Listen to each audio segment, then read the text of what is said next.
baru saja bercerai, orang tuaku datang. Ibu mertuaku menyindir sinis, mengira mereka ingin membawa seluruh keluarga ke sini untuk memeras kami. Cari, gara-gara, ayahku tersenyum meremehkan, keluarga besarmu punya waktu 30 menit untuk enyah dari rumah mewah seharga 65 miliar ini. 5 tahun masa mudaku, aku menyembunyikan identitasku sebagai nona besar, pewaris konglomerasi triliunan rupiah, bersembunyi di dapur yang penuh dengan asap dan minyak demi mengabdi pada seorang pria yang tak punya apa-apa. Aku menggunakan uang pribadiku secara diam-diam untuk meratakan jalan baginya hingga ia naik ke kursi direktur, hanya untuk malam ini, di tengah badai hujan. Ia melemparkan surat cerai ke wajahku bersama uang 500 juta rupiah sebagai sedekah. Tujuannya, untuk memuluskan jalan membawa pulang seorang simpanan yang menyebut dirinya putri konglomerat. Mereka menatapku seolah aku adalah orang miskin yang tak berguna, tapi mereka tidak tahu bahwa penyamaran ini hanyalah sebuah ujian hati manusia. Dan malam ini, permainan konyol ini resmi berakhir. Jam dinding di ruang tamu berdentang menunjukkan pukul 11.00 malam. Di luar, hujan badai pertama di musim ini mengguyur deras Jakarta, disertai kilat yang membelah langit. Aku duduk tenang di sofa kulit, punggungku tegak lurus. Di hadapanku tergeletak surat cerai yang sudah dicetak. Huruf-huruf hitam itu seolah menari di bawah sorot lampu kristal yang menyilaukan. Tanda tangani. Jangan sampai aku harus mengulanginya. Pernikahan ini sudah lama mati. Bersamamu, aku tidak melihat masa depan. Coba kau lihat dirimu sendiri, pakaian kampungan, bicaramu kasar. Aku sekarang adalah direktur, aku butuh istri yang bisa mengangkat karierku, memberiku relasi yang seumur hidupmu bahkan jika kau bekerja sebagai kuli, hingga kehidupan selanjutnya, tidak akan pernah bisa kau capai. Aku mengangkat mataku, menatap pria di hadapanku dengan tenang. Bima mengenakan setelan jas pesanan khusus yang mahal, tubuhnya menyebarkan aroma parfum edisi terbatas, parfum yang botol kosongnya baru kulihat tergeletak di dalam tas milik Tiara kemarin. Ia terus-menerus melihat jam tangan Rolex di tangannya, seolah kehadiranku satu detik saja adalah pemborosan waktu yang luar biasa. Dia benar. Apalagi yang kau tunggu? Coret namamu dari rumah ini. Keluarga, Saputra, kami sudah merawat benalu sepertimu selama 5 tahun, itu sudah cukup. Manusiawi. Putraku sekarang sukses, wanita terhormat antre di luar sana. Si Tiara itu, dia baru saja membelikanku tas seharga puluhan juta ini. Wanita, mandul yang tidak bisa menghasilkan uang sepertimu dipertahankan hanya akan membawa sial. Cepat tanda tangani dan kemasi barang-barang rongsokanmu. Enyah, dari sini malam ini juga, kata-kata Ibu Rina setajam silet. Baru bulan lalu ketika ia dioperasi usus buntu, tangankulah yang begadang semalaman mengganti pispot dan popoknya. Saat itu ia memanggilku menantu paling berbakti di dunia. Namun saat ia mencium aroma uang dari simpanan putranya, ia membalikkan telapak tangan begitu saja. Aku tidak menangis. Hatiku saat ini sudah membeku menjadi bongkahan baja yang dingin. Aku perlahan mengulurkan tangan mengambil pulpen. Aku tidak sekejam itu. Di kartu ini ada 500 juta, anggap saja sebagai uang kompensasi masa mudamu. Ambil dan carilah kos-kosan jauh dari kawasan elit ini. Besok Tiara akan pindah ke sini. Dia punya fobia kuman, tidak suka ada barang bekas orang lama di rumah. Sebaiknya kau pergi sekarang juga. Aku melirik kartu ATM berwarna perak yang ia lemparkan ke atas meja. 500 juta. Dia tidak ingat bahwa agar ia bisa duduk di kursi direktur, hari ini aku diam-diam meminta kakak sepupuku untuk menyerahkan 3 proyek besar kepadanya. Dia juga tidak ingat bahwa jas yang ia pakai, mobil yang ia kendarai, semuanya adalah uangku yang diam-diam kutransfer ke kas perusahaannya. Aku tersenyum sinis, senyuman tipis yang membuat Bima dan Ibu Rina tertegun. Apa yang kau tertawakan? Jangan bilang kau merasa ini terlalu sedikit. 500 juta untuk wanita miskin sepertimu adalah sebuah harta karun. Kalau kau pintar, ambil dan pergi, jangan berlagak memeras dan menuntut pembagian rumah mewah ini. Rumah ini adalah keringat dan darah putraku. Di sertifikat hak miliknya tidak ada satu huruf pun namamu. Kelicikanmu tidak akan berguna. Aku tidak menjawab. Aku membuka tutup pulpen, menekan mata penanya ke atas kertas, dan menandatangani bagian istri dengan tegas. Setelah selesai, dengan tenang aku mendorong surat itu ke arah Bima, lalu mengambil kartu berisi 500 juta itu. Tahu diri begini kan bagus?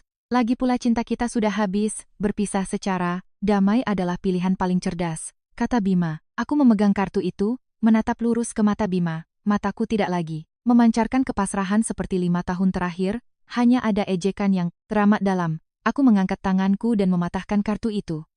Suara patahan, plastik terdengar nyaring dan kering. Aku menjatuhkan 2 keping kartu itu ke meja. Simpan saja uang receh 500 juta ini untuk beli obat jantung, Bima. Kau akan segera membutuhkannya. Berani-beraninya kau bersikap kurang ajar pada anakku. Benar-benar miskin dan tak berpendidikan. Pergi kau, enyah dari rumahku sekarang juga. Tepat saat Ibu Rina berteriak dengan wajah merah padam menunjuk ke arah pintu, serangkaian suara melengking merobek tirai hujan. Suara decit rem mobil, bergesekan dengan aspal, suara pintu mobil dibanting bersahutan. Sorot lampu dari 3 mobil besar menembus kaca rumah mewah itu, menerangi satu sudut halaman. Bima mengernyit, buru-buru melihat keluar, wajahnya tiba-tiba berubah. Ada apa? Ini, mobil-mobil ini, Maybach dan Range Rover. Siapa yang datang ke rumah kita? Jam segini, pasti tamu VIP Muna. Ibu sudah bilang kan, kau sekarang direktur. Mitra besar pasti mencarimu ke rumah. Cepat buka pintu dan sambut mereka. Dan kau, bawa koper murahanmu itu dan mundur ke bawah tangga. Cepat, jangan berdiri, mematung di sini dan membuat malu keluarga kami. Aku tidak bergerak. Aku tetap duduk diam di sofa, tanganku mengangkat cangkir, teh yang sudah dingin dan menyesapnya sedikit. Mataku menatap lurus ke arah pintu kayu jati yang perlahan terbuka. Orang yang masuk bukanlah tamu VIP Bima. Di depan adalah 2 pengawal berjas, hitam dengan tubuh tegap. Mereka dengan cepat melangkah ke sisi kiri dan kanan, memayungi dan memberi jalan bagi 2 orang di belakang mereka. Itu adalah ayah dan ibuku. Malam ini, ayahku tidak memakai kaos pudar seperti saat ia berpura-pura datang mengunjungiku. Ia mengenakan setelan jas jahitan tangan mahal dari Italia, tangannya memegang tongkat kayu berukir perak. Aura mematikan dari seekor serigala tua dunia bisnis benar-benar terpancar. Ibuku berjalan di sampingnya, tatapannya menyapu seluruh ruangan dan berhenti di wajahku dengan rasa kasihan yang bercampur amarah. Ya ampun, besan rupanya. Malam-malam begini kalian berpakaian gaya apa ini? Menyewa pengawal segala? Mau main sandiwara apa? Ibu Rina mendengus kasar. Bapak, Ibu, mau apa kalian ke sini? Aku dan Ayu baru saja menandatangani surat cerai. Mulai detik ini, kami tidak ada hubungan apa-apa lagi. Silakan pulang, keluarga kami tidak ada waktu menyambut kalian jam segini. Aku mengerti. Pasti anak perempuan kalian menelepon, menangis dan mengadukan. Mengira bisa membawa seluruh keluarga ke sini untuk memeras? Asal kalian tahu, anakku sudah memberi kompensasi 500 juta, tapi anak kalian merasa kurang dan mematahkan kartunya. Rumah ini tidak punya uang lebih untuk bersedekah pada lintah darat seperti keluarga kalian. Sertifikat rumah ini atas nama anakku, panggil seluruh marga kalian ke sini pun akan kuusir ke jalanan. Ibu Rina berkacak pinggang, melontarkan kata-kata berbisa. Ia masih yakin orang tuaku hanyalah pensiunan miskin yang menyewa mobil mewah untuk memeras mereka. Bima juga melipat tangan di dada, mengangkat dagu menatap orang tuaku dengan jijik, namun ayahku tidak marah. Ia melangkah perlahan, suara ujung tongkatnya mengetuk lantai marmer terdengar menggema, membuat bulu kuduk berdiri. Ia melewati Ibu Rina seolah wanita itu hanya udara kosong, melangkah mendekatiku, dan membelai lembut rambutku. Anak gadisku, sudah cukup penderitaanmu, ayah sudah bilang, sampah tidak akan pernah bisa dilapisi emas. Kau ingin menguji hati orang, sekarang kau sudah melihat harga dari hati manusia, bukan? Suara ayahku berat, namun membawa beban, ribuan ton. Aku tersenyum menatap ayah, sama sekali tidak meneteskan air mata. Aku sudah cukup bermain, ya, sekarang saatnya bersih-bersih. Kalian meracau apa, emas dan sampah apa? Kalian tuli ya, aku bilang enyah, dari rumah putraku. Siapa yang izinkan pengawal-pengawal ini berdiri di rumahku? Bima, panggil satpam perumahan elit ini, seret pemeras-pemeras ini keluar untuk, Ibu? Bapak Darmawan, jangan terlalu keterlaluan. Jangan kira menyewa beberapa mobil dan orang berjas hitam bisa menakutiku. Ini properti pribadiku. Anda masuk ke sini tanpa izin, itu pelanggaran hukum masuk tanpa izin, ancam Bima. Ayahku perlahan berbalik. Ia mengusap ujung tongkatnya perlahan, menatap lurus ke arah Bima dengan tatapan tajam dan kejam. Ia tertawa keras, tawa yang penuh dengan sarkasme memekakkan telinga. Properti pribadimu, pelanggaran hukum masuk tanpa izin, ayahku mengulang setiap kata. Ia mengulurkan tangannya ke belakang, seorang pengawal segera meletakkan sebuah map dokumen bercap merah ke tangannya. Ayahku melemparkan map itu ke atas meja kaca, menimpa surat cerai tadi. Buka mata anjingmu itu dan lihat baik-baik. Sertifikat rumah ini atas nama Nusantara Jaya Group. Memangnya kau ini siapa berani mengklaim ini rumahmu? Kau pikir 5 tahun lalu, Nusantara Jaya tiba-tiba memberikan rumah 65 miliar ini untuk karyawan berprestasi sepertimu karena kemampuanmu? Kau pikir seorang karyawan rendahan bergaji pas-pasan punya kualifikasi untuk menginjakkan kaki di perumahan elit kelas atas ini? Apa yang Anda bicarakan?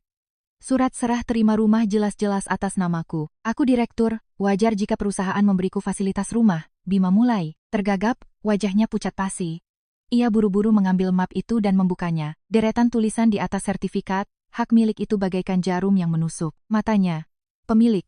Nusantara Jaya Group. Surat serah terima tahun lalu hanyalah hak guna pakai sementara. Tidak ada satu baris pun tentang peralihan hak milik. Tidak mungkin. Bima, dia pasti menipumu. Anak sialan ini, kau menyuruh orang, memalsukan dokumen kan? Teriak Ibu Rina. Aku perlahan berdiri, meregangkan tubuh, melepaskan cangkang sempit yang membelengguku selama 5 tahun. Aku menatap Ibu Rina dengan tatapan seseorang yang berdiri di puncak memandang semut di dasar sumur. Memalsukan, Ibu Rina? Ibu benar-benar berpikir putra ibu adalah jenius yang diutus dari surga, biar ku beritahu. Nusantara Jaya Group, tempat Bima membusungkan dada dan menyombongkan posisinya, 80% sahamnya dimiliki oleh Bapak Darmawan, ayah kandungku, dan aku, Ayu Lestari, menantu miskin dan hina yang baru saja ibu caci maki, adalah satu-satunya pewaris sah dari kekayaan triliunan rupiah itu.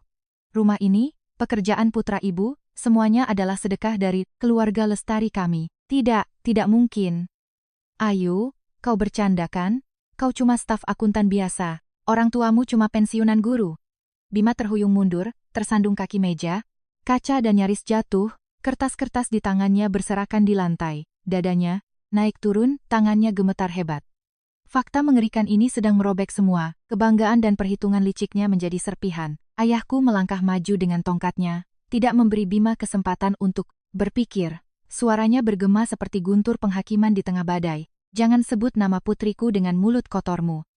Surat cerai sudah kau tanda tangani, keserakahanmu sudah terungkap, sekarang sandiwaranya selesai. Ayahku melirik Bima dan Ibu Rina yang membatu karena ketakutan.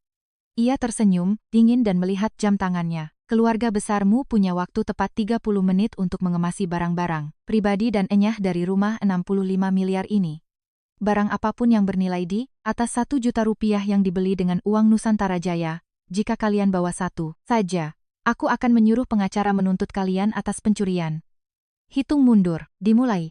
Begitu kata-kata ayahku selesai, belasan pengawal dari luar melangkah masuk, secara serempak berdiri membentuk barisan dinding baja, mencekik habis segala ilusi terakhir dari ibu dan anak pengkhianat itu. Bima berdiri mematung di atas karpet bulu domba, matanya kosong menatap surat cerai dan sertifikat properti di atas meja. Ia bernapas dengan susah payah, kerah kemeja bermereknya seolah mencekik jakunnya, membuatnya tak bisa mengeluarkan sepatah kata pun. Sedangkan Ibu Rina, ibu mertua kejam yang baru saja ingin memanggil satpam untuk menyeret keluargaku, kini seluruh tubuhnya gemetar, giginya bergemeretak, ketakutan. Bima, apa yang mereka katakan nak? Dokumen ini palsu kan? Ini rumah yang kau belikan? Kau direktur, gajimu ratusan juta sebulan, bagaimana mungkin rumah ini milik si Ayu? Bima, katakan sesuatu. Kita sedang ditipu kan? Ibu diam. Ibu tidak lihat stempel merah Nusantara Jaya Group ini? Ini tanda tangan direktur utamanya.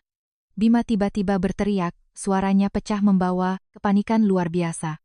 Ia mengacak-acak rambutnya, dengan gila membalik setiap halaman dokumen, mencari secercah harapan tipis bahwa ini semua hanya kesalahan. Tapi tidak ada kesalahan, semua dokumen hukum sangat jelas. Villa 65 miliar, mobil mewah yang terparkir di garasi, bahkan kursi direktur yang ia duduki. Semua itu dimanipulasi olehku dalam bayang-bayang agar perusahaan memberikannya fasilitas. Aku duduk bersandar di kursi, melipat tangan di dada, dengan dingin menikmati drama keputusasaan mereka. Waktu hitung mundur sisa 20 menit. Ayu sayang, dengarkan aku dulu. Soal ini, soal surat cerai tadi, aku cuma emosi sesaat. Aku terlalu banyak tekanan kerja jadi bicara sembarangan. Kau tahu kan, 5 tahun ini kita hidup bahagia. Aku mencintaimu, aku benar-benar mencintaimu. Soal Tiara itu, dia cuma mitra bisnis. Dia yang terus menempel padaku. Demi kontrak perusahaan, aku harus pura-pura mengikutinya. Kau ini Nona besar Nusantara Jaya, kenapa tidak memberitahuku dari awal? Kau mengujiku kan? Sekarang kau sudah tahu hatiku, aku salah. Kita robek surat cerai ini ya, sayang. Bima menerjang maju, mencoba meraih surat cerai untuk dirobek, tapi secepat kilat 2 pengawal bertubuh besar telah mencegatnya, memelintir kedua tangannya ke belakang. Terdengar teriakan kesakitan Bima. Aku perlahan berdiri, sepatu hak tinggiku melangkah perlahan ke hadapan pria pengecut yang sedang ditekan di atas meja kaca itu. Aku mengulurkan tangan, mengambil surat cerai dari jangkauannya, melipatnya rapi dan memasukkannya ke dalam tasku. Kau mencintaiku, Bima? Mencintaiku dengan cara diam-diam mentransfer tabungan kita untuk membelikan tas simpananmu? Mencintaiku dengan cara ikut-ikutan ibumu, memakiku sebagai wanita miskin tak berpendidikan dan mandul? Pura-pura, mengikutinya karena kontrak? Aktingmu terlalu buruk. Kalau hari ini aku hanya staf akuntan rendahan seperti yang kau kira, malam ini aku pasti sudah kalian tendang ke jalanan di bawah badai hujan ini. Jangan gunakan kata cinta sebagai tameng untuk kelicikanmu. Ayu, ibu mohon padamu. Nak, ibu sudah tua. Ibu pikun makanya bicara, sembarangan. Ibu menganggapmu seperti anak kandung sendiri. Sejak kau jadi menantu, ibu tidak pernah menyuruhmu kerja rumah. Ah bukan. Maksud ibu selalu menyayangimu. Si Bima yang salah, biar ibu pukuli dia sampai kau puas ya. Ibu akan larang Tiara ke sini, ibu tidak terima menantu selain kau. Ampuni Bima, nak, jangan usir kami malam ini. Hujan badai dan petir di luar sana, darah tinggi ibu bisa kambuh, ibu bisa mati di luar sana. Nak, Ibu Rina merangkak di atas karpet, memeluk betisku, menangis terseduh-seduh. Mata dan ingusnya mengotori wajah yang dirawat dengan kosmetik mahal yang kubelikan untuknya. 15 menit yang lalu, wanita ini masih mendongak, memanggilku lintah darat, menyuruhku mengemasi barang rongsokanku. Sekarang, di ambang kehilangan kehidupan mewahnya, ia rela membuang harga dirinya untuk mengemis pada menantu yang pernah ia hina. Aku dengan dingin menarik kakiku, mundur selangkah untuk menghindari sentuhan kotor itu. Waktu sisa 10 menit. Jika kalian berdua tidak naik dan mengemasi barang pribadi, kalian, pengawalku akan membuang semuanya ke halaman.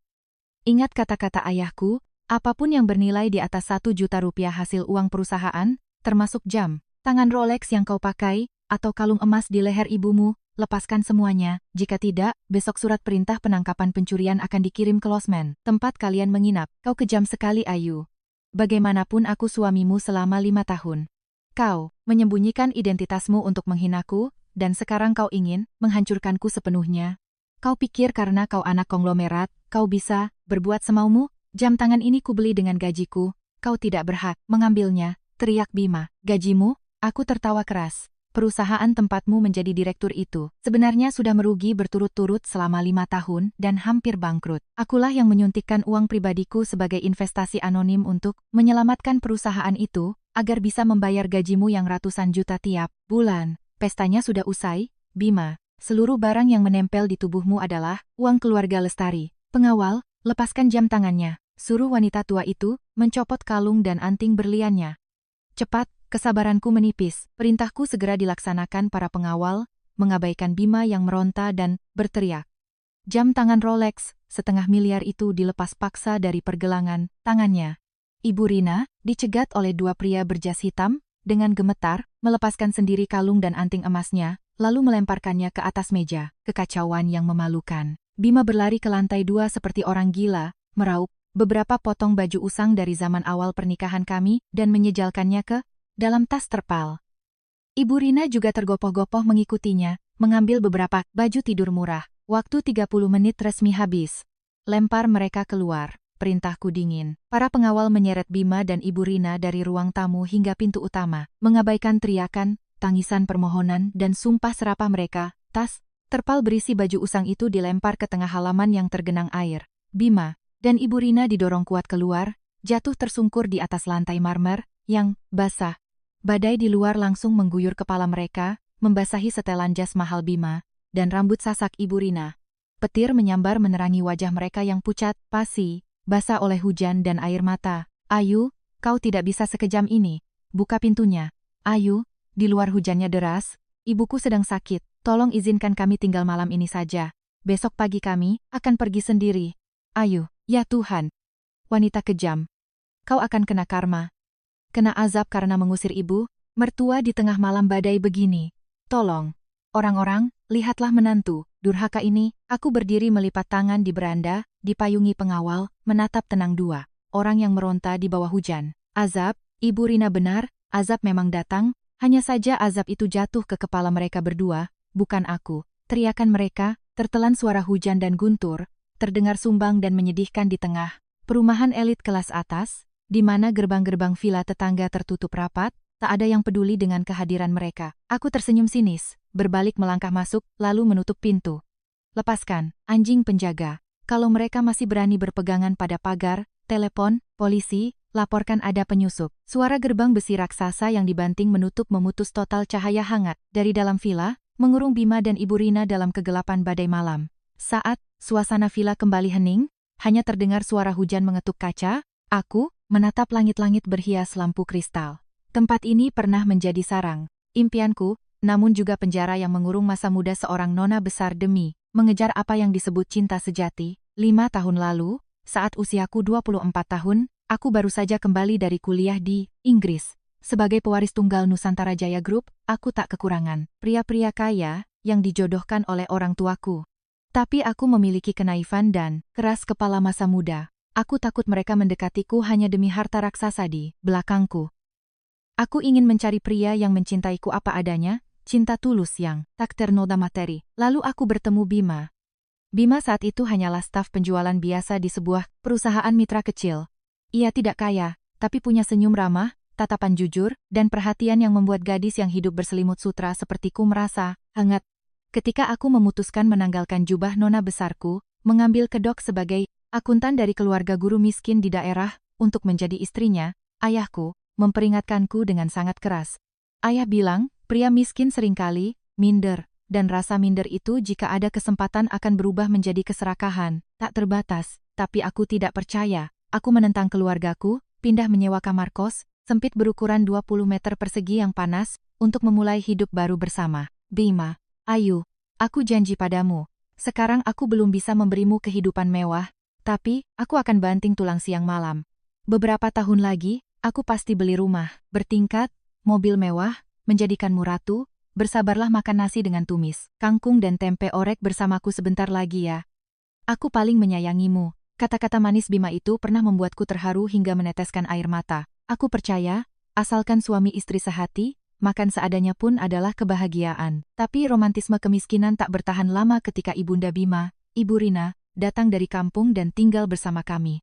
Alasan awalnya untuk merawat kami, tapi sebenarnya untuk mengawasi, mencari kesalahan, dan menyiksa menantu yang ia anggap tak berguna. Dari seorang nona besar yang tak pernah mencuci piring satu pun, aku belajar ke pasar menawar sayuran, belajar memasak di dapur sempit yang penuh asap, dan belajar menahan sindiran ibu mertua. Kau masak apa ini?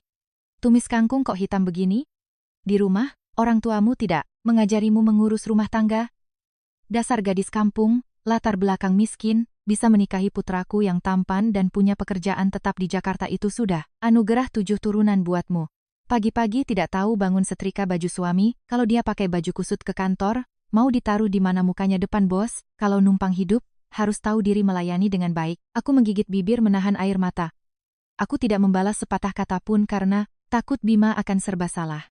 Aku ingin membuktikan pada orang tuaku bahwa pilihanku benar, bahwa keluarga ini, meski sulit, penuh cinta. Tapi aku salah. Bima mulai lelah dengan tekanan kerja. Perusahaannya berada di ambang kebangkrutan. Setiap bulan ia pulang dalam keadaan mabuk, merusak barang, dan mengeluhkan nasib buruknya.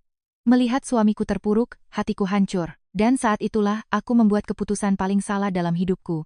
Menggunakan kekuasaan rahasia Nusantara Jaya untuk mencampuri hidupnya. Aku diam-diam menghubungi asisten ayahku. Aku menggunakan dana rahasia pribadiku, mendirikan perusahaan cangkang, menyuntikkan dana investasi ke perusahaan Bima untuk menyelamatkannya. Aku memaksa mitra besar Nusantara Jaya untuk menyerahkan proyek-proyek gemuk agar ditandatangani oleh Bima. Berkat manipulasi bayanganku, karier Bima melesat bak layang-layang putus.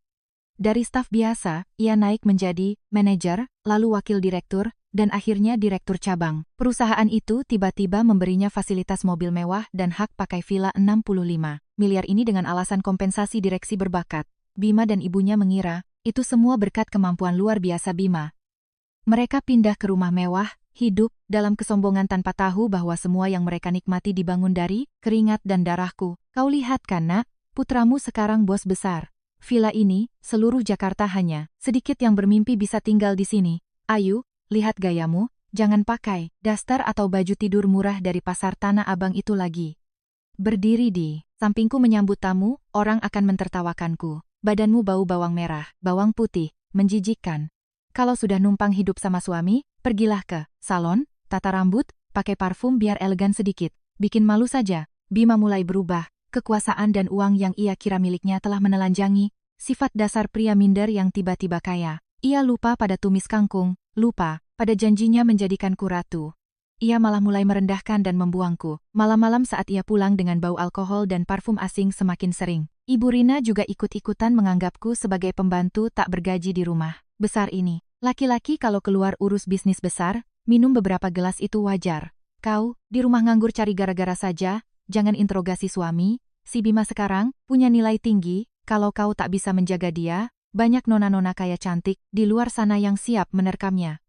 Perutmu 5 tahun tidak bisa memberikan cucu penerus marga Saputra, harusnya kau tahu diri dan angkat kaki, bukan malah menebalkan muka menempel di sini. Aku berdiri diam di dapur luas berfasilitas mahal yang sedingin ruang es. Melihat Bima mabuk terkapar di sofa membiarkan ibunya menghina istrinya, hatiku hancur berkeping-keping. Aku menggunakan seluruh ketulusanku, harta dan kekuasaan keluargaku untuk mengangkatnya ke puncak kejayaan, berharap ia akan melindungiku dari badai kehidupan. Siapa sangka, dialah badai paling kejam yang menyapu pengorbananku dan menginjak-injak harga diriku. Drama penuh air mata ini menguras habis kesabaran dan pemaafanku. Ayahku benar, emas tak bisa menguji rendahnya kualitas sampah. Kepasrahanku tanpa sengaja telah memupuk keserakahan Bima menjadi monster. Malam itu, saat membersihkan muntahan Bima di karpet, aku menemukan sebuah ponsel rahasia di saku celana jasnya. Sebuah pesan masuk menyala di layar. Sayang, semalam kau membuatku kelelahan. Besok ingat belikan tas Chanel yang ku mau ya. Cium untuk direkturku. Nomor itu disimpan dengan nama Nona Tiara. Mataku menjadi dingin. Detik itu, aku tahu kegelapan yang sesungguhnya akan segera menutupi kehidupan para pengkhianat ini. Aku menggenggam ponsel rahasia Bima. Cahaya dari layar memantulkan wajah dinginku dalam gelap. Pesan dari Tiara tidak membuatku meneteskan air mata, setetes pun. Tidak ada kecemburuan buta, tidak ada teriakan rasa sakit, aku hanya merasakan rasa jijik mendalam menyumbat tenggorokanku. Bima tidak hanya mengkhianati cintaku, ia diam-diam membuat dana gelap dari kontrak-kontrak yang diam-diam kubawakan, hanya untuk menghidupi wanita lain dan memuaskan keangkuhannya. Malam itu juga, menggunakan laptop bersistem enkripsi keamanan tingkat tinggi, aku langsung menghubungi Divisi Intelijen Bisnis Nusantara Jaya Group. Perintahku sangat singkat, selidiki seluruh latar belakang, rekening bank, dan relasi Bima Saputra, serta seorang wanita bernama Tiara, dalam 3 tahun terakhir. Laporan harus ada di mejaku sebelum jam 8 pagi besok. Saat kekuasaan sungguhan digerakkan, tak ada rahasia yang bisa disembunyikan. Besok paginya, saat Bima dan Ibu Rina masih mendengkur di kamar yang hangat, aku sudah duduk diam di ruang kerjaku, membaca laporan setebal 50 halaman. Ujung bibirku menyeringai sinis. Tiara, gelar nona konglomerat perusahaan plastik yang dijunjung Bima layaknya. Dewi, ternyata hanyalah kedok murahan. Nama aslinya Neng Siti, berasal dari kampung miskin, pernah bekerja sebagai pemandu lagu, LC, di tempat karaoke, lalu, operasi plastik, meminjam uang pada rentenir untuk membeli barang bermerek, membuat profil palsu di media sosial, khusus untuk memburu direktur baru kaya, gila hormat, namun dangkal pemikiran. Bima, dengan rasa minder tersembunyinya, dan hasrat menggebu untuk masuk ke kalangan atas, dengan mudah menjadi mangsa empuk yang jatuh ke dalam perangkap cinta dan uang wanita itu. Ayu, akhir pekan ini aku harus ke Bali, negosiasi proyek besar. Aku pergi, sekitar 3 hari.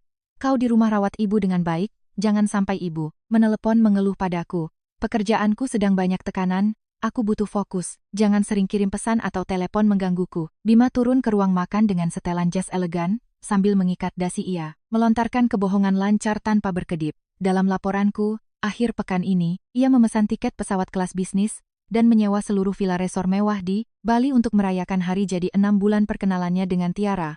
Ia bahkan baru menarik 2 miliar dari kas operasional perusahaan untuk membeli cincin berlian untuknya. Aku perlahan menyendok bubur abalon ke atas meja untuknya, tatapanku sangat tenang. Iya, pekerjaanmu penting, pergilah dengan tenang. Di rumah aku akan mengurus ibu dengan baik. Anakku memang pekerja keras demi keluarga ini. Kalau dinas keluar kota ingat, makan, jaga kesehatan ya, nak. Dan kau, dengarkan kata suamimu, tinggal saja di rumah, bersihkan rumah, jangan bawa wajah muramu keluar bikin rusak feng shui. Bima orang hebat, dia tulang punggung keluarga ini, kau harus tahu diri. Melayaninya, ujar Ibu Rina. Selesai makan, Bima mengambil tasnya dengan angkuh dan melangkah ke Mercedes, yang sudah menunggu. Ibu Rina menatap punggung putranya dengan bangga. Mereka tidak tahu, detik saat mobil itu melaju keluar gerbang, adalah saat di mana aku resmi menekan tombol peluncuran rencana kehancuran. Aku mengeluarkan ponsel, menekan nomor Kak Hendra, kakak sepupuku yang juga CEO eksternal Nusantara Jaya Group. Kak Hendra, jaring sudah bisa ditarik. Dalam 3 hari ke depan, putus seluruh aliran dana investasi anonim ke perusahaan Bima. Tarik seluruh insinyur dan ahli yang diam-diam kita pinjamkan. Kirimkan somasi pembatalan sepihak untuk 3 kontrak terbesar yang kita jalankan dengan mereka, tuntut ganti rugi pelanggaran kontrak dengan alasan keterlambatan. Bekukan seluruh batas kredit bank yang kita jamin untuknya. Biarkan perusahaan itu kembali ke wujud rongsokannya 5 tahun. Lalu, 3 hari Bima pergi bermesraan dengan simpanannya di Bali, adalah 3 hari aku duduk santai di villa meminum teh sambil menonton runtuhnya pasar keuangan di bawah kaki pria pengkhianat itu. Perusahaan Bima jatuh dalam kepanikan ekstrem. Tanpa dana rahasiaku, laporan keuangan yang merugi parah terungkap. Semua mitra berbalik arah, bank datang menagih utang. Para pemegang saham dengan gila menelepon direktur mereka, namun Bima sibuk mematikan ponselnya, tenggelam dalam mabuk asmara di Bali bersama nona palsu itu.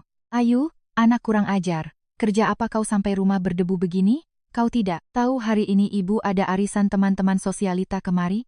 Cepat buatkan teh dan potong buah bawa ke sini. Jangan lelet bikin ibu malu di depan mereka, atau hurobek mulutmu. Ibu Rina berdiri di tengah ruang tamu, berteriak nyaring memimpin sekelompok ibu-ibu dengan perhiasan emas palsu untuk memamerkan kekayaannya. Ia menunjuk wajahku seperti menyuruh pembantu. Aku, yang sedang membaca laporan likuidasi aset perusahaan Bima, menutup pelan laptopku. Aku menatap kelompok orang yang sedang berbisik-bisik penasaran, lalu menatap lurus wajah Ibu Rina dengan senyum dingin yang tajam. Ibu Rina, teh dan buah di rumah ini dibeli pakai uangku. Kalau ibu mau menjamu tamu, beli sendiri. Dan lagi, aku sarankan ibu ingatkan teman-teman ibu ini agar tidak mengotori sofa, karena sebentar lagi, ibu dan putra ibu tidak akan punya hak lagi duduk di kursi ini. Kau gila ya? Minum obat salah ya? Dasar gila. Berani-beraninya bicara begitu padaku? Enyah ke dapur sekarang. Bima pulang nanti, aku suruh dia menampar mulutmu sampai hancur dan mengusirmu kembali ke kampung miskinmu itu. Aku tidak menjawab, membawa laptopku naik ke lantai atas, membiarkannya berteriak dan memaki dalam kebingungan teman-temannya. Ia masih belum sadar bahwa dunia yang ia sombongkan sudah mulai runtuh. Sore hari ketiga, Bima pulang. Penampilannya tak lagi necis dan sombong seperti saat pergi. Rambutnya berantakan, jasnya kusut, wajahnya seabu-abu mayat. Baru saja masuk pintu, ponselnya berdering terus, semuanya panggilan penagih utang dan ancaman tuntutan dari pemegang saham.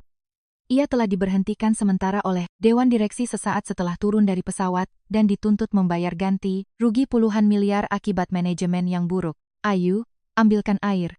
Perusahaan ada masalah besar, mitra terbesar. Tiba-tiba menarik modal, semua kontrak dibatalkan, bank memblokir rekening. Kenapa bisa begini?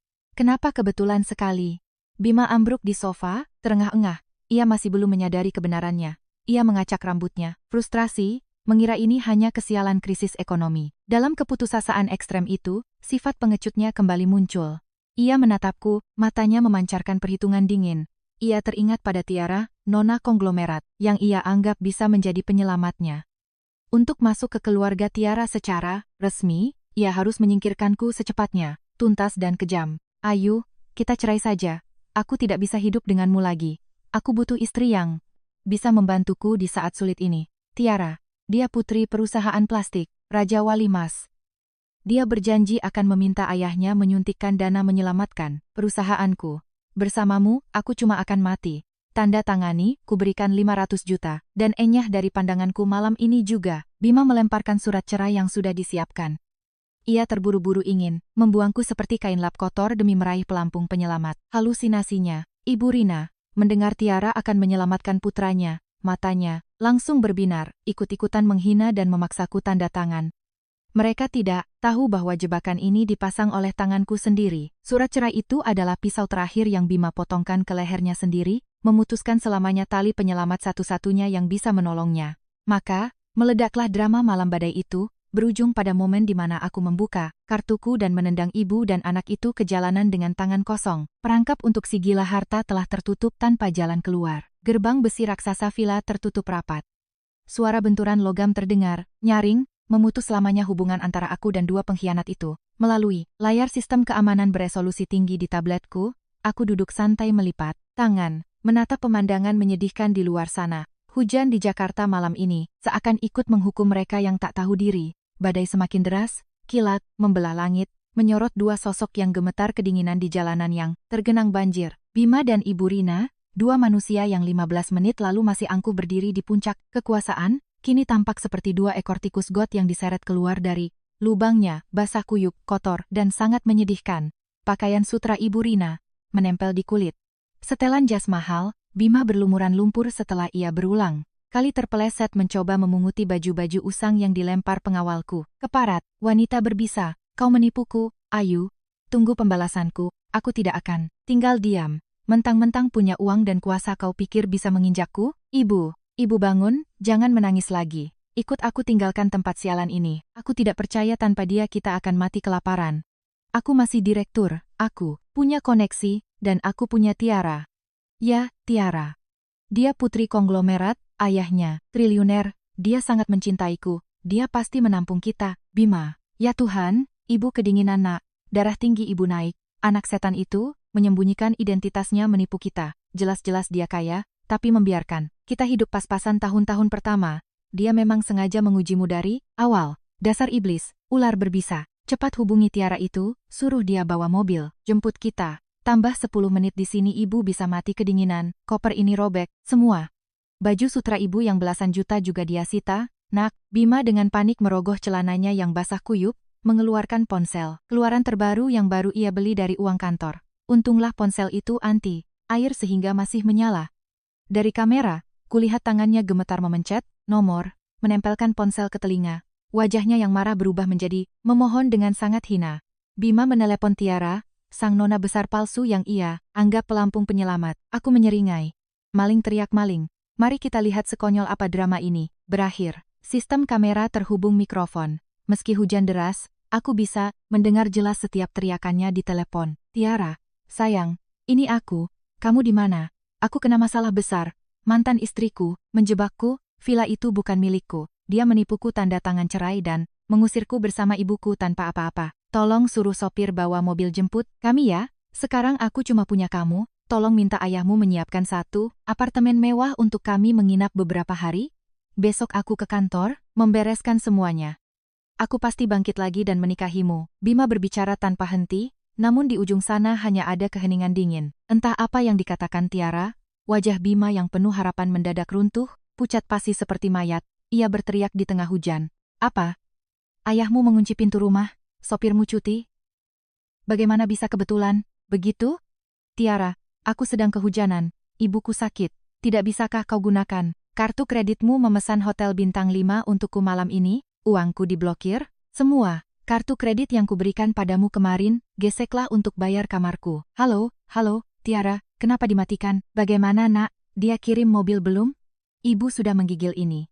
Cepat telepon, lagi suruh bawa handuk hangat, hujan begini bisa mati kita. Dia mematikannya, Bu. Katanya malam ini ada urusan mendesak tak bisa keluar, kartu kreditku diblokir. Katanya kemarin sudah terlanjur digesek beli tas Chanel, tidak ada sisa uang lagi. Bu, ibu ada uang tunai tidak? Astaga, bocah sialan itu biasanya mulutnya manis sekali menyayangimu. Pas kau kasih dia banyak uang beli barang branded, dia nempel kayak lintah, giliran kau jatuh. Dia berpaling? Uang tunai dari mana? Tadi pengawal memeriksa ibu, beberapa juta yang ibu selipkan di bra juga diambil. Katanya itu uang dari gajimu, dan gajimu adalah uang perusahaannya. Dia merampok kita sampai habis, nak. Nah, aku yang duduk di dalam rumah tertawa terbahak-bahak sampai meneteskan air mata. Benar-benar pertunjukan anjing gigit anjing. Tiara punya ayah triliuner dari mana? Dia sebenarnya ngekos di apartemen mini murahan, menghabiskan sisa uang di kartu Bima lalu bersiap kabur sejauh mungkin. Bima dan Ibu Rina saat ini baru benar-benar merasakan titik nadir kehinaan dan keputusasaan. Mereka menyeret tas terpal robek, berjalan tertatih di bawah hujan deras sepanjang 3 km keluar dari perumahan elit, di mana tak ada satu pun taksi yang mau berhenti mengangkut dua orang yang tampak seperti pengemis. Akhirnya, dari GPS di ponsel Bima, kulihat mereka menepi di sebuah losmen kumuh yang gelap di sebuah gang pinggiran Jakarta. Bima harus merelakan jam tangan pintar palsu yang dibelinya secara online, ditambah sepatu kulit buayanya, diberikan pada pemilik losmen yang galak sebagai jaminan utang untuk kamar bobrok seharga Rp150.000 semalam. Pak, beri kami satu kamar. yang mana saja asal ada atap, saya tak punya uang, tunai. Bapak ambil saja sepatu dan jam ini. Ini barang bermerek, dijual, lumayan. Apa-apaan ini? Kamar apa ini, bau apa? Bau kencing tikus menusuk hidung. Kasurnya kuning, AC-nya bunyi kayak traktor. Bima, kau mau ibu tidur di kandang babi ini? Seumur hidup ibu belum pernah tidur di tempat bobrok begini. Tuntut, si Ayu. Besok ibu akan datang ke kantornya bikin perhitungan. Ibu akan teriak, biar semua orang tahu dia menantu kejam yang menelantarkan ibu mertua, biar dia malu jadi ketua direksi. Ibu, diam. Ibu kira dia takut ibu bikin ribut? Dia nona besar Nusantara Jaya, dia jentikkan jari saja preman bisa mematahkan kakiku. Tidur saja sana, ganti baju basah itu. Besok aku ke kantor, aku harus merebut kembali milikku. Bertahun-tahun aku jadi direktur, aku pegang koneksi klien. Tanpa perusahaannya, pun aku bisa berdiri di kakiku sendiri. Akan kubuktikan padanya, menceraikanku adalah kesalahan terbesarnya. Aku mematikan layar tablet dan mematikan lampu baca. Keras kepala dan ilusi Bima masih terlalu besar. Ia masih berpikir jabatan direktur bonekanya punya nilai. Ia tak sadar, begitu Nusantara Jaya menarik tulang punggungnya, ia hanyalah pion yang tak ada harganya. Malam ini mereka akan gelisah di sarang tikus itu dengan perut keroncongan dan tubuh membeku. Sedangkan aku akan tidur nyenyak di ranjang king size, menikmati wangi esensial mawar. Karena besok pagi saat matahari terbit, aku akan resmi keluar dari cangkangku, memberikan pukulan maut yang paling kejam di dunia bisnis, menghancurkan seluruh kebanggaan halusinasi pria pengkhianat itu. Pagi harinya, matahari Jakarta bersinar cerah setelah badai semalaman. Sinar keemasan menembus kaca villa, menerangi wajahku di cermin. Tidak ada lagi istri, miskin dengan rambut diikat karet gelang, tidak ada baju ratusan ribu dari toko, online, dan sama sekali tidak ada wajah pasrah yang biasa terlihat. Aku duduk di meja rias, memulas bibirku dengan lipstik merah anggur yang melambangkan kekuasaan, rambut hitam panjangku di-blow mengembang elegan di bahu. Aku mengenakan setelan jas wanita desain khusus dari Armani berwarna putih bersih, dipadu bros berlian berkilau. Sepatu hak tinggi Christian Louboutin berketuk di Lontemarme. Hari ini, Ayu Lestari bukan lagi sebuah bayangan. Aku resmi kembali ke tempatku, bernaung.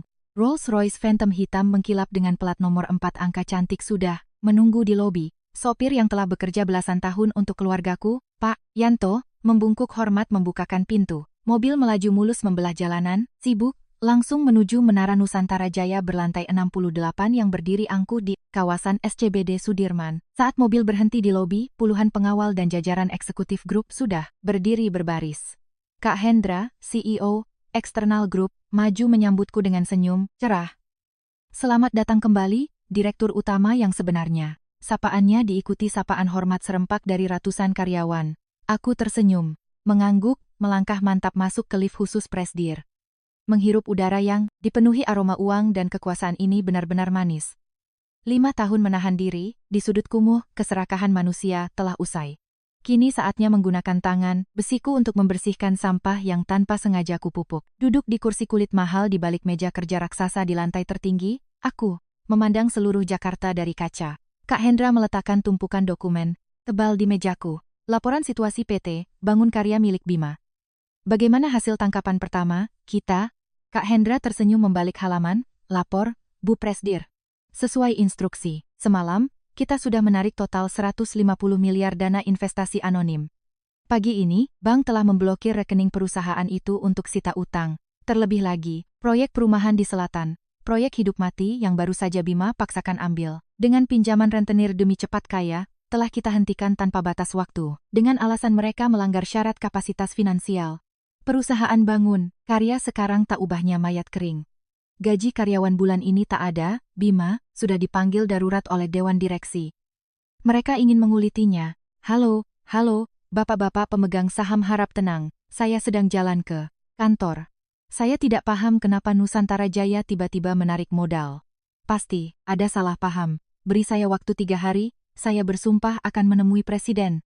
Direktur Nusantara Jaya secara langsung. Saya punya koneksi sangat baik dengan asisten senior di sana. Kalian tidak bisa memecatku sekarang. Kalau aku pergi, siapa yang menanggung utang puluhan miliar ini? Bima. Nak, kau bicara dengan siapa mukamu pucat begitu? Pemegang saham nagih. Uang lagi? Tutup saja, jangan takut. Kau direktur. Pagi ini ibu keluar ke gang. Beli roti tawar saja disuruh bayar di depan. malunya bukan main. Si Ayu itu, kejam, memblokir kartu-kartumu. Sekarang kita harus bagaimana? Masa mau tinggal di losmen busuk ini terus? Kau sudah telepon Tiara? Dia angkat belum? Ibu, diam. Jangan sebut nama Tiara lagi. Nomornya mati dari semalam. Aku sudah bilang dia menipuku. Ibu tak paham juga?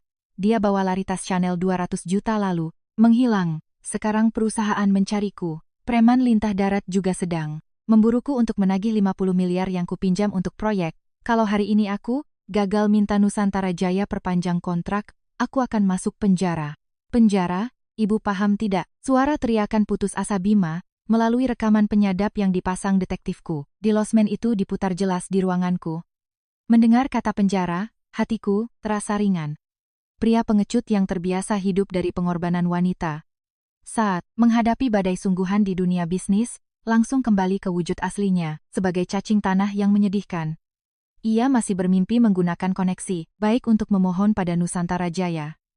Ia tak tahu bahwa koneksi baik yang ia banggakan bertahun-tahun itu, sebenarnya adalah mantan istri yang ia inyak-inyak. Kak Hendra, Bima mencoba menghubungi kita kan? Aku mengetuk pulpen Montblanc ke meja, menatap tajam sepupuku. Benar.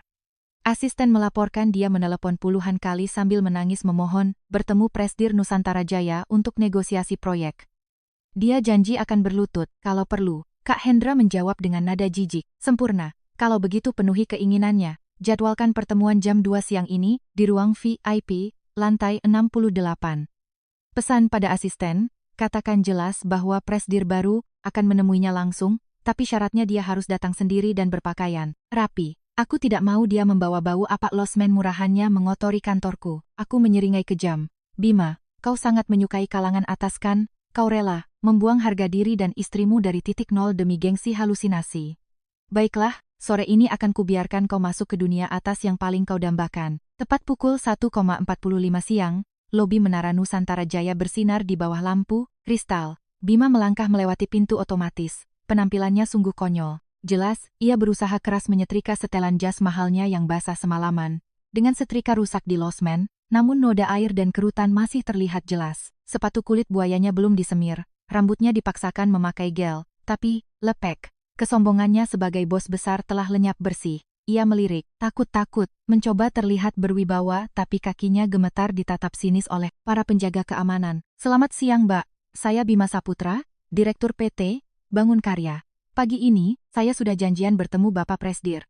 Tolong dicek, ini sangat mendesak, menyangkut proyek triliunan kedua belah pihak. Suara Bima sok mengatur tapi, napasnya memburu. Resepsionis cantik itu meliriknya dari atas ke bawah, menyembunyikan senyum meremehkan. Baik, Bapak Bima. Presdir baru kami sudah menunggu di ruang VIP lantai 68. Silakan ikut petugas keamanan ke lift khusus. Bima masuk ke lift berlapis emas. Semakin tinggi, suasana semakin hening, tekanan kekuasaan tak terlihat menindas pundak pria serakah itu. Pintu terbuka, di lantai 68. Terhampar ruangan sangat mewah dengan karpet tenunan tangan timur, tengah, lukisan seni tak ternilai, dan deretan sekretaris yang bekerja dalam. Diam. Bima menelan ludah, membusungkan dada memperbaiki kerahnya. Ia masih berhayal menggunakan lidah manisnya merayu Presdir misterius. Aku duduk membelakangi pintu kayu jati raksasa. Lewat pantulan kaca, kulihat, sekretaris membawa Bima masuk. Pintu ditutup, menyisakan aku dan mantan suami, pengecut itu dalam ruangan hening. Selamat siang, Bapak Presdir. Suatu kehormatan bagi saya Anda menyisihkan waktu. Saya Bima Saputra. Soal proyek perumahan selatan, saya tahu perusahaan kami sedikit terlambat, tapi mohon pengertiannya, kami sedang memperbaikinya. Mohon berbaik hati memperpanjang 1 bulan. Kami bersedia memotong 10%. Keuntungan sebagai tanda, terima kasih pada Nusantara Jaya. Bima membungkuk-bungkuk, menangkupkan tangan, suaranya gemetar menjilat dari belakangku. Bahkan ia tak berani mengangkat kepala. Aku tersenyum tipis. Aku perlahan meletakkan cangkir teh, menautkan jari, lalu perlahan memutar kursi, kulitku menghadapnya. Kau mau memotong 10% keuntungan dari perusahaan yang menanggung utang 150 miliar dan bersiap bangkrut? Direktur Bima, hitungan bisnismu sungguh naif. Pantas saja 5 tahun ini kalau tak ada orang yang menyuapkan nasi ke mulutmu, kau sudah mati kelaparan dari dulu. Bima sontak mendongak. Pupil matanya menyusut sekecil jarum saat melihat wajahku, seluruh tubuhnya kaku seolah tersambar petir.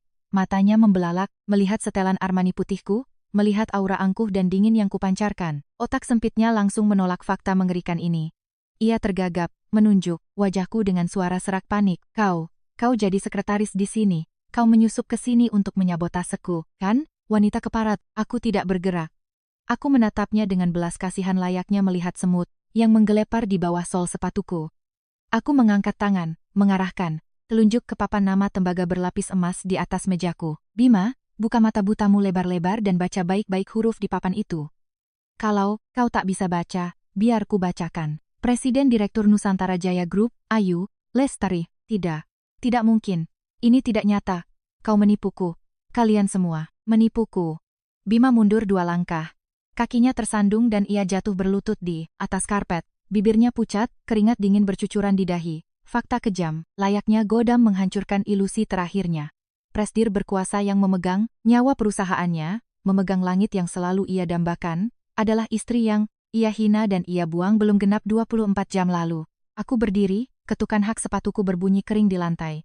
Berdiri tegak di depan pria yang berlutut itu, aku menunduk, mendekatkan wajah dinginku. Sangat mengejutkan, bukan? Orang yang kau sindir tak bisa cari mangsa lebih baik. Yang ibumu sebut lintah darat kampung, justru adalah orang yang mengaruniakan kursi direktur untukmu, memberimu villa, dan status palsu yang kau gunakan untuk menipu orang. 5 tahun aku bermain peran sebagai istri miskin, berbakti hanya demi hati yang tulus. Tapi kau menunjukkan betapa rendah dan serakahnya pria hina. Kau pikir aku menarik dana 150 miliar dan menyetop proyek hanya untuk memperingatkanmu? Tidak, Bima. Itu baru makanan pembuka. Ayu, aku salah. Aku benar-benar salah. Bahkan sampai kepalaku pecah pun, aku tak menyangka kau Presdir Nusantara Jaya. Ayu, aku diguna-guna si Tiara. Aku dihasut ibuku makanya buta. Maafkan aku. Ayu, demi ikatan suami istri 5 tahun, selamatkan perusahaanku sekali ini saja. Kalau kontrak tak diperpanjang, rentenir akan mencincangku. Aku berlutut padamu, aku akan jadi sapi dan kudamu. Kita kembali ke rumah, aku akan usir ibuku ke kampung. Aku akan melayanimu, seumur hidup. Bima merangkak, memeluk betisku. Air mata dan ingusnya bercucuran, benar-benar, wujud yang membuatku mual. Baru kemarin ia melempar 500 juta ke wajahku, menyuruhku enyah. Hari ini saat tahu aku triliuner, ia rela menjual ibu, kandungnya dan harga dirinya untuk mengemis. Aku mengentakkan kakiku keras, membuat Bima terguling. Jangan sentuh aku dengan tangan kotormu. Kau pikir sampah yang sudah kumuntahkan akan kutelan lagi? Drama, mengemismu terlalu murahan. Kau kemari untuk negosiasi kontrak kan? Baik.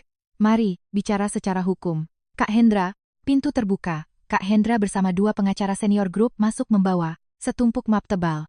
Aku mundur, duduk menyilangkan kaki di kursi kekuasaan, menatap dingin Bima. Kartu sudah kubuka, aku tak hanya akan membuatnya tak punya apa-apa, tapi akan memukulnya sampai tak bisa bangkit lagi di tanah Jakarta ini. 2 pengacara senior meletakkan 2 tumpuk dokumen dengan penjepit merah menyala ke atas meja kaca di depan Bima. Suara kertas berbenturan itu memukul gendang telinga pria yang tengkurap di lantai itu. Mata Bima merah ketakutan. Kulit palsunya sebagai direktur sudah kukelupas habis. Kini di hadapanku hanyalah penjahat yang menunggu vonis mati dari istri yang dibuangnya. Aku membuka halaman pertama. Jariku mengetuk deretan angka yang dicetak tebal. Bima Saputra, kau pikir aku membiarkanmu jadi direktur selama 5 tahun tanpa pengawasan? Kau pikir kecerdasan lulusan terbaik jurusan ekonomi dari Inggris, yang memegang nyawa Nusantara Jaya bisa dengan mudah dibodohi pria dangkal sepertimu? Buka matamu. Ini salinan seluruh transaksi gelap PT Bangun Karya 3 tahun terakhir. Dari memalsukan nota material, berbagi komisi dengan subkontraktor bodong, hingga mengalihkan dana operasional ke rekening atas nama Siti Nuraida. Total uang yang kau korupsi mencapai angka 45 miliar rupiah. Tidak, Ayu. Dengarkan penjelasanku. Dana itu karena dipaksa mitra, itu aturan, main tak tertulis di dunia konstruksi. Aku melakukannya demi menjaga koneksi dan membawa untung buat Nusantara Jaya. Soal uang ke Nuraida. Tiara. Itu. Karena dia menipuku. Katanya butuh modal patungan usaha dan janji bagi saham. Aku dijebak Ayu. Aturan tak tertulis? Demi Nusantara Jaya? Aku tertawa nyaring yang penuh hinaan. Kebohonganmu sungguh murahan dan bodoh. Kau pakai uang perusahaanku, beli mobil sport, tas Chanel, cincin berlian, membiayai simpanan.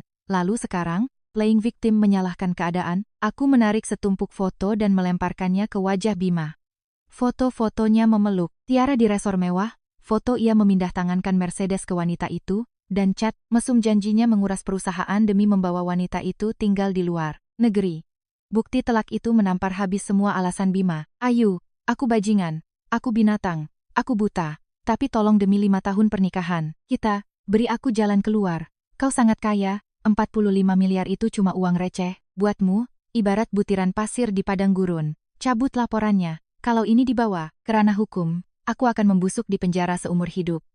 Aku mohon, suruh aku, lakukan apa saja aku mau.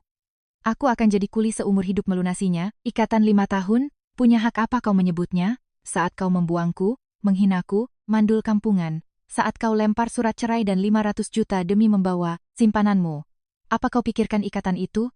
Benar, 45 miliar tak berarti buatku. Aku bisa menyumbangkannya bangun jembatan, atau sekolah untuk anak miskin. Tapi, aku pantang memakai 1 sen pun untuk menoleransi pengkhianat sepertimu. Aku berdiri mendekatinya dengan suara berat penuh ancaman. Sekarang kau punya 2 pilihan. Pertama, aku serahkan berkas ini ke reskrim. Dengan tuduhan, penggelapan dan penyalahgunaan jabatan skala besar, ancaman hukumanmu tak kurang dari 20 tahun. Kau akan hidup di balik jeruji besi, makan nasi penjara, pakai baju tahanan. Kedua, kau secara sukarela menandatangani surat ganti rugi dan surat kuasa tanpa batas waktu ini. Seluruh saham kecil-kecilanmu, mobil bekasmu, sebelum nikah, tanah di kampung atas namamu, dan semua sisa hartamu akan disita. Kau akan keluar dari gedung ini benar-benar dengan tangan kosong, tak punya uang, sepeser pun, membawa rekam jejak hitam dan diblokir total dari dunia kerja. Sebagai gantinya, aku tidak lapor polisi. Akan kubiarkan kau bebas, sebagai gembel di dasar masyarakat. Pengacaraku meletakkan pulpen dan kontrak, keheningan menyelimuti. Bima memegangi kepalanya yang gemetar. Ia tahu jalan manapun yang ia pilih, kariernya sudah divonis mati olehku, kepengecutan bawaan lahirnya mengalahkan harga diri terakhirnya. Aku tanda tangan, kau menang. Ayu Lestari, jaringmu terlalu sempurna. Aku kalah total. Berikan pulpennya. Bima dengan tangan gemetar menandatangani bagian tergugat. Detik goresan, terakhir berhenti. Seluruh ambisinya hancur menjadi buih. Ia menelungkup ke karpet, menangis terisak-isak di ruang VIP. Aku berbalik, malas melihatnya, bawa dia keluar. Kirim siaran pers ke seluruh industri soal pemecatan Bima Saputra. Aku tak mau melihat namanya lagi. Langkah skakmat telah selesai. Sore keesokan harinya, aku sedang minum teh di ruanganku, saat Kak Hendra masuk. Ada masalah tarik aset? Tanyaku. Tidak, asetnya tipis, setengah hari tim hukum sudah menyitanya. Tapi ada masalah di lobi. Ibu Rina, mantan mertuamu bikin ribut di bawah, diusir satpam. Tak mau. Dia berlutut di pintu kaca putar, menangis meraung-raung memaksa, bertemu presdir untuk menebus dosa. Mau aku panggil polisi? Aku meletakkan cangkir teh. Lapor polisi terlalu mudah. Hinaan yang ia berikan 5 tahun dan pengusiran malam badai tak bisa selesai dengan mobil polisi. Wanita, gila harta itu butuh pelajaran psikologis untuk diingat seumur hidup. Bawa dia ke ruang tamu VIP 2. Biar kuantar dia untuk jalan terakhir kalinya. Tak lama, Ibu Rina masuk. Pemandangan itu membuatku hampir tertawa. Wanita yang kemarin memakai baju sutra, perhiasan emas, dan menyuruh-nyuruhku, kini layu dan menyedihkan. Rambut sasaknya lepek, bajunya kusut, pakai sandal jepit penuh lumpur. Matanya bengkak merah. Melihatku duduk anggun di sofa kulit, ia langsung menjatuhkan diri ke lantai. Ayu, menantuku, ibu buta, ibu dirasuki setan sampai memperlakukanmu buruk. Bima, pulang ke losmen kasih tahu dia dipecat dan disita. Dia seperti orang gila. Utang premannya menumpuk. Pagi ini preman tatoan datang mau menebasnya. Ibu, takut sekali kabur ke sini cari kamu. Tolong buka hatimu, selamatkan anak ibu, selamatkan nyawa ibu ini, nak. Ia merangkak mencoba memegang celanaku. Aku menarik kakiku dingin. Ibu Rina, jangan panggil menantu, telingaku sakit dengarnya. Sidang cerai sudah berjalan, kakak sudah dicoret. Lupa malam hujan itu? Ibu bilang wanita miskin dan mandul. Sepertiku cuma bawa sial dan menghalangi karier anakmu. Sekarang karier anakmu sudah terbang ke dasar masyarakat. Kenapa cari aku? Cari saja Tiara sang nona besar itu. Ayu, jangan bicara yang mengiris hati ibu begitu. Ibu dihasut rubah betina. Tiara itu? Dia belikan tas palsu, janji macam-macam, makanya ibu buta. Ibu, ingat 5 tahun kau merawat ibu. Waktu operasi usus buntu, siapa yang suapi ibu? Kau, nak. Ibu selalu ingat, tutup pintu kita bicara keluarga. Kau mau pukul Bima, juga boleh, tapi jangan paksa dia mati. Usir kami sekarang, kami cuma bisa jadi pengemis. Nak, aku tertawa keras. Mengingat bubur rumah sakit, rasa jijikku makin menjadi. Berani ibu sebut soal bubur? Aku 3 hari begadang ceboki ibu. Tapi waktu keluar, RS. Apa kata ibu pada teman-teman sosialita ibu? Ibu bilang, aku tak berguna, cuma numpang makan dari anak ibu, makanya wajib melayani mertua. Hati ibu kerdil dan kejam. Saat ibu menikmati villa 65 miliar, apa ibu ingat jasaku saat usir aku? Tengah malam badai, takut jadi pengemis ya? Aku berdiri dan menyiramkan air dingin terakhir ke ilusinya. Karma itu datang, terlambat tapi selalu adil, Bu. Yang kalian alami sekarang adalah harga dari keserakahan. Aku bukan Dewi Kwan Im yang menolong orang berhati busuk. Peluklah anak kesayangan ibu dan kembali ke losmen kumuh itu untuk sembunyi dari utang. Kalau kalian masih berani muncul radius 1 kilometer dari gedung atau vilaku, pengacara akan menuntut kalian. Satpam, bawa dia, lempar keluar lobi. Tidak, ayo, kenapa kau sejahat ini? Kau menyudutkan kami ke jalan buntu. Tuhan akan melaknatmu, Bima. Hancur sudah hidup kita. Hancur, teriakannya mengecil di balik pintu. Aku melihat dari kaca jendela bagaimana ia didorong ke Jalan Sudirman, menyatu dengan kebisingan Jakarta.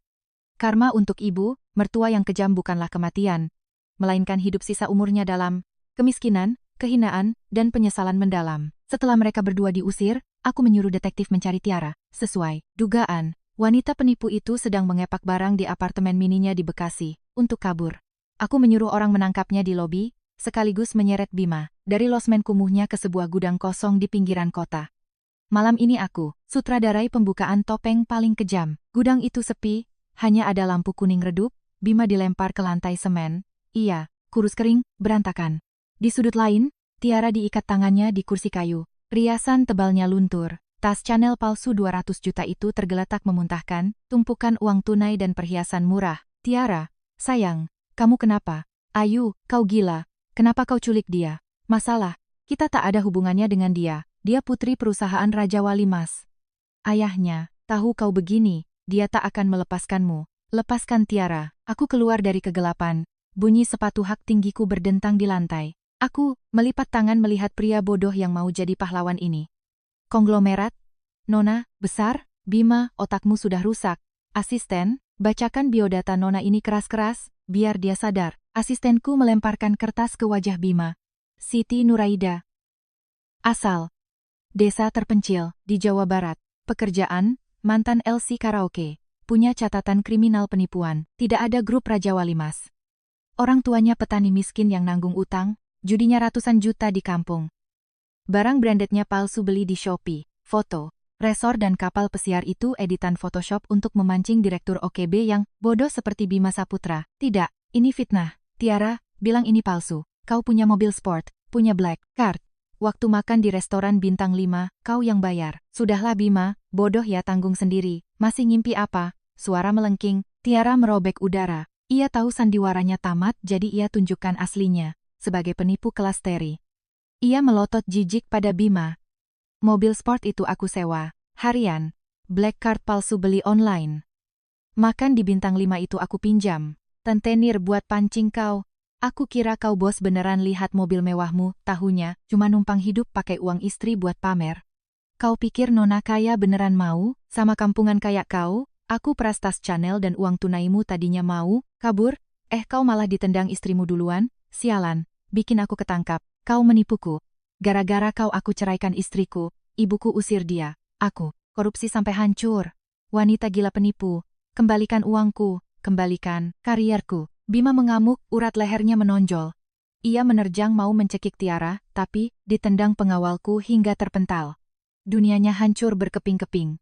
Ia membuang istri setia yang punya harta triliunan demi pelacur murahan penipu. Aku menunduk menatap matanya yang kosong. Bima, harga pengkhianatan bukan cuma kehilangan apa yang kau punya, tapi menyadari betapa bodoh dan sampahnya dirimu. Kau punya berlian asli, tapi kau buang ke tempat sampah untuk memungut pecahan. Botol kaca hanya karena lebih berkilau. Uang penipu ini akan kusita untuk bayar utangmu ke kantor. Sisanya, selamat saling mencabik. Nikmati karmamu. Aku keluar dari gudang. Suara tangis penyesalan Bima dan caci maki Tiara memudar. Aku masuk ke Rolls Royce, memandang gemerlap Jakarta. Begitu mobilku pergi, pengawalku melepaskan tali Tiara. Insting penipunya bereaksi cepat. Ia meraup uang tunai sisa, menendang perut Bima yang terkapar, lalu lari pontang-panting ke dalam kegelapan. Bima cuma bisa mengerang sakit. Esoknya, laporan detektif makin tragis. Bima jalan kaki dari pinggiran kota ke losmen tempat ibunya menunggu. Tapi yang menunggu bukan cuma ibunya, melainkan segerombolan preman debt collector bertato bawa pipa besi dan parang. Utang 50 miliar jatuh tempo. Mereka menghajar Bima habis-habisan di halaman losmen. Ampun bang, kasih waktu seminggu. Kalau mati saya tak bisa bayar. Ampun, Bima, muntah darah. Tolong, jangan bunuh anakku. Dia direktur. Minta sama si Ayu, Ayu bayarkan utangnya. Ibu Rina histeris melihat anaknya disiksa, lalu mendadak kena serangan jantung di tempat. Preman itu pergi mengancam akan memotong tangan Bima. Dalam 3 hari, Bima membawa ibunya ke RSUD. Karena tak ada uang muka dan asuransi, Ibu Rina cuma berbaring di brangkar lorong UGD darurat. Bima memungut nasi kotak sedekah untuk makan. Puncak ironi terjadi malam harinya di tengah hujan deras Jakarta lagi. Bima kabur dari rumah sakit, berjalan puluhan kilometer ke gerbang vilaku di PIK. Ayu, buka pintunya. Aku hampir mati. Ibuku sekarat di lorong RS, tak ada biaya operasi. Tolong aku binatang tak punya hati. Tapi ingat 5 tahun kita makan tempe orek dan kangkung sama-sama. Tolong ibuku.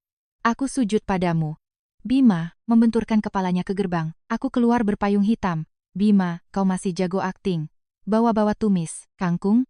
Waktu kau gesek kartu perusahaanku di restoran bintang 5 buat si penipu itu, ingat kangkung? Kau tak menyesal menyakitiku, kau cuma menangis, karena takut dipotong tangan preman dan ibumu mati. Keserakahanmu bau busuk. Ayu, ibuku juga minta maaf, ini videonya. Bima menyodorkan HP retak. Di video, Ibu Rina yang kritis mengemis minta ampun dan minta selembar bulu dari hartaku. Aku menatap dingin. Simpan HP rongsokanmu. Aku bukan yang buat ibumu masuk RS. Sifat serakah dan tak tahu diri kalian sendiri yang membunuh kalian. Apa yang bisa diselesaikan pakai uang itu murah. Tapi sayangnya, karakter kalian sudah terlalu busuk sampai uang Nusantara Jaya pun tak bisa membersihkannya. Pulanglah, kalau besok tanganmu dipotong atau ibumu mati, ingat ini karma, bukan karena aku kejam. Jangan pernah kesini lagi, atau aku suruh polisi tangkap kau atas korupsimu. Ayu, iblis kau. Aku kutuk kau jadi hantu pun tak akan kulepaskan. Bima berteriak putus asa. Aku berbalik tanpa peduli. Keesokan harinya, para preman menemukan Bima di RS. Mereka tak memotong tangannya, tapi menyeretnya ke kantor polisi. Berkas korupsi 45 miliar sudah kubocorkan. Bima diseret masuk ke mobil tahanan polisi di depan banyak orang. Ibu Rina melihat anaknya dibawa pergi, langsung pingsan dan terkena stroke. Ia lumpuh separuh badan, tak bisa bicara. Tanpa keluarga dan uang, ia dikirim ke panti jompo untuk gelandangan milik dinas sosial. Sisa hidupnya dihabiskan berbaring menatap langit-langit berjamur, menyesali kebodohannya membuang mangkuk emas demi tumpukan abu.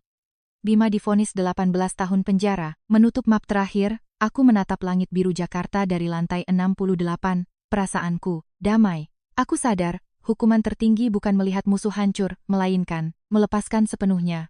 Melepaskan bukan karena memaafkan, tapi membebaskan hatiku sendiri. Bagi kalian sesama wanita yang mendengar ini, jangan pernah menggantungkan hidup dan kebahagiaan di tangan pria. Kebaikan tanpa batasan hanya akan jadi pijakan orang serakah. Senjata terkuat kita bukan air mata, melainkan kecerdasan dan kemandirian finansial. Uang hasil keringatmu akan memberimu hak mengontrol hidupmu dan pergi dengan kepala tegak dari tempat yang tak pantas bagimu. Apakah kalian melihat bayangan kalian dalam cerita ini? Jika ini memberimu keberanian, tinggalkan komentar. Badai pasti berlalu, semoga setiap wanita bisa berdiri tegak, berkepala dingin, dan berhati hangat untuk menyembuhkan diri sendiri. Sampai jumpa di kisah kehidupan selanjutnya. Semoga hidup kalian cemerlang dan damai.